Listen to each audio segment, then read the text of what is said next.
Assalamualaikum warahmatullahi wabarakatuh. Perkenalkan saya Gelitma Prastia, NIM D 601910008.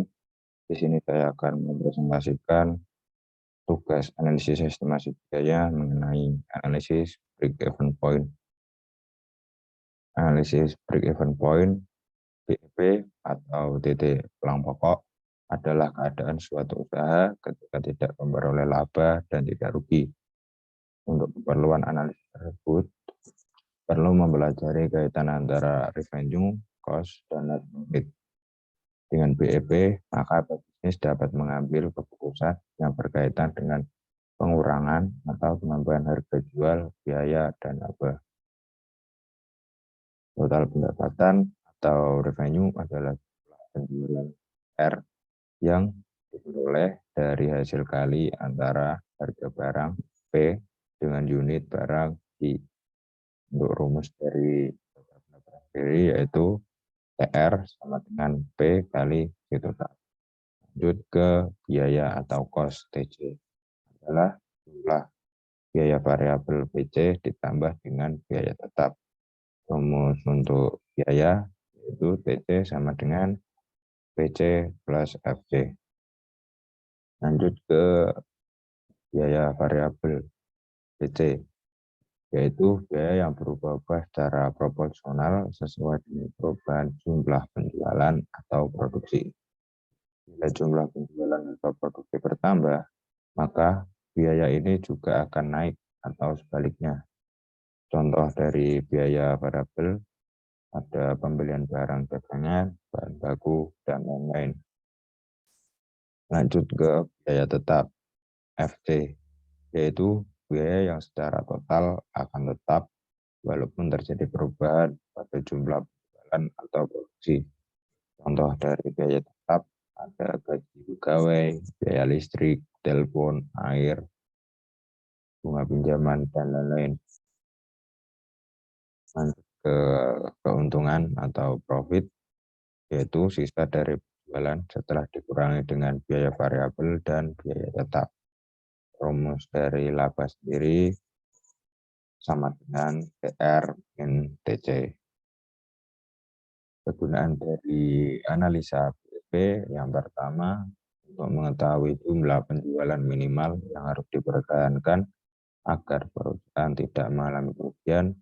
Yang kedua, mengetahui jumlah penjualan sampai untuk memperoleh tingkat keuntungan tertentu.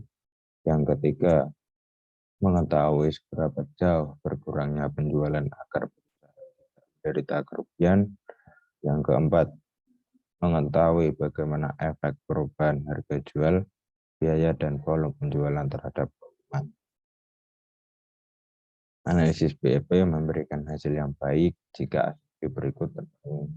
Pertama, perilaku penerimaan dan pengeluaran dilukiskan dengan akurat, bersifat linear sepanjang jangkauan bisnis yang relevan. Biaya dapat dipisahkan antara biaya tetap dan biaya variabel. Efisiensi dan produktivitas tidak berubah. Harga jual tidak mengalami perubahan. Biaya-biaya tidak berubah. Bauran penjualan konstan. Dan yang terakhir, tidak ada perbedaan yang signifikan antara persediaan awal dan persediaan akhir. Lanjut ke bentuk matematik dari break-even point. Break-even adalah suatu kondisi di mana perusahaan tidak untung maupun rugi. Dapat dilihat di grafik yang berada di sebelah kanan PowerPoint. Nah, di situ katakan bahwa break-even TR sama dengan TC. Untung yaitu TR lebih besar dari TC dan rugi TR kurang dari TC. Nah, untuk formula yang dapat digunakan yang pertama yaitu BEP rupiah sama dengan biaya tetap dibagi dengan 1 dikurangi biaya variabel per hasil penjualan. Untuk formula yang kedua yaitu ada BEP unit sama dengan biaya tetap dibagi dengan kontribusi persatuan. Pengaruh pajak terhadap BEP, rumus dengan target laba setelah pajak.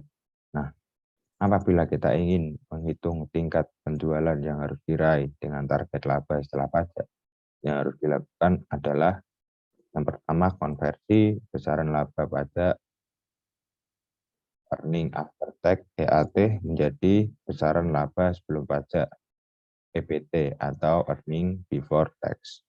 Rumus yang digunakan yaitu EAT sama dengan 1 min T kali EBT. Dan setelah itu, untuk yang kedua, setelah besaran EBT diketahui, langsung masuk ke rumus dengan target laba sebelum pajak, yaitu I sama dengan TFC plus EBT per P min V.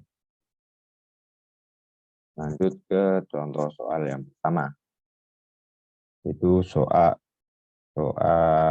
tentang BEP. Yang pertama, suatu perusahaan menghasilkan produknya dengan biaya variabel per unit Rp4.000 dan harga jual per unit Rp12.000. Manajemen menetapkan bahwa biaya tetap dari operasinya yaitu Rp2 juta.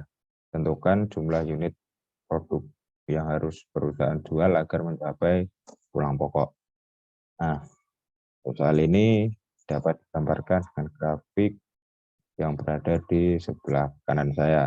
Nah, setelah itu, maka kita bisa mencari untuk TR sama dengan TC. Nah, kita masukkan untuk TR-nya yaitu 12.000 Ki dan TC-nya yaitu 2 juta ditambah dengan 4.000 Ki.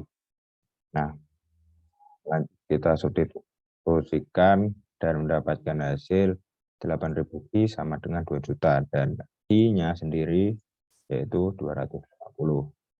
Lanjut kita masukkan lagi TR sama dengan 12.000 Ki. Nah, lanjut kita masukkan Ki-nya yang tadi yang telah kita dapatkan yaitu sekitar 250.000.